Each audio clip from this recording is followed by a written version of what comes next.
Today at 8 a.m., trans and queer immigrant activists form a triangular human chain linked to a metal cage blocking the intersection at the entrance of the Santana Police Department to call on the city of Santana to terminate its contract with ICE, which imprisons trans and queer people, detained in inhumane conditions.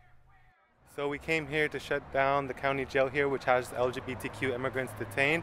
We had 5 people getting arrested today in a cage and wrapped up in a cage in the middle of the intersection. The police came after about an hour and a half, but we were able to make noise and show the President Obama that it's time to stop deportations. It was a very powerful statement elevating LGBTQ voices and making sure our community was heard.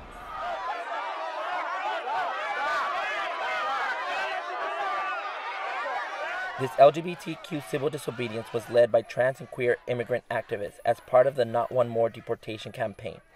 Those risking arrest are directly impacted by deportations. And we're asking the police to stop the criminalization of all trans and queer communities, our communities that face disproportionate amount of violence, both in the streets and by the police and in the detention centers. And we're asking not one more and stop the violence and stop the criminalization of queer and trans bodies.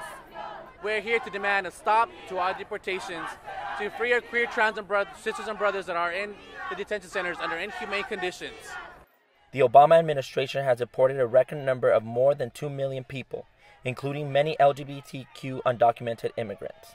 Valeria de la Luz, a transgender Latina who was recently released from an immigration detention center in San Diego, explains. Estamos aquí en esta marcha en contra de las deportaciones, en contra del encarcelamiento que afecta a nuestra comunidad gay, ya que aquí en Santana hay una de las 6 cárceles en Estados Unidos que donde tienen en condiciones infrahumanas a mucha gente de nuestra comunidad. During this action, 5 LGBTQ immigrant activists were arrested. This direct action aims to lift up the voices of more than 267,000 undocumented LGBTQ immigrants and call for liberation, not deportation.